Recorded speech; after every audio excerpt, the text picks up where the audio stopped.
आपण जदि दर्शन देखुछंती आ बुझी पारु नाहंती ताहेले आपनकर दर्शन रे दूरदर्शन बाटी भी मिक्स हेकरी अछि, काल्पनिक मिक्स हेकरी अछि। आ जदि आपनकर दर्शन जदि आपण देखुछंती ताहेले आपण जदि बुझी पारु नाहंती ताहेले बुझीबा पई कोन करिबा को पड़िबो, ईश्वरकर वाक्य अनुसार जीवन काटिबा को पड़िबो। मोसा दर्शन को बुझी पारिले, जोसेफ दर्शन को बुझी पारिले।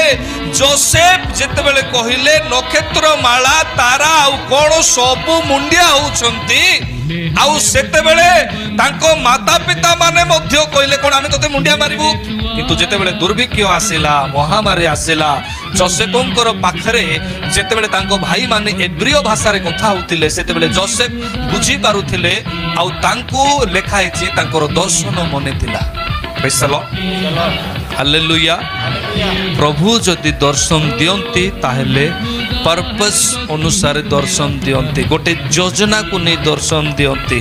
प्रभु जदि दर्शन दियंती आपणकर जीवन रे, आपणकर व्यक्तिमय जीवन रे असुविधा अछि, परिवार रे समस्या अछि, प्रभु दर्शन देबे। हाँ मते दर्शन पाइबार अछि। वाक्य कोन कहूछि सेही समय रे कुहा गला, राजा नबुकदनेस्सर कहिले आमे समस्त को मारि देबा। सेतिकी भितरे परमेश्वरकर दास माने थिले, जे कि निजे दानिएल भविष्यद्वक्ता कहउछंती हमकु किछि समय दियो।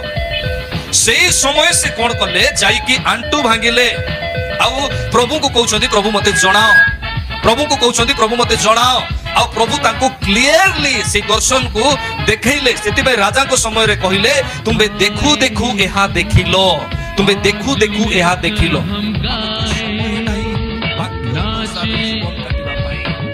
हम समय को मंद आत्मा टाणी की नहीं जाउछि। आमे सेते बेले समय पाउछु ईश्वर को निकट रे जीवा पाई जेते बेले हमर आवश्यकता होछि।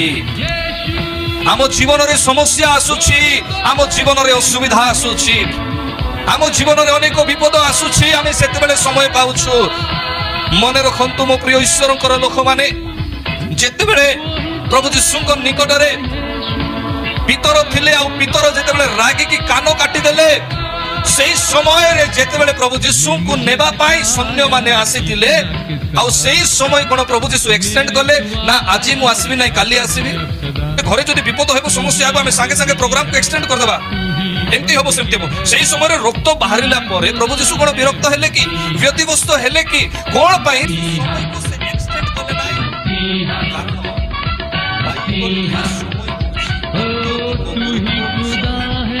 नूतन नियम रे समय रो मूल्य अधिक अटे।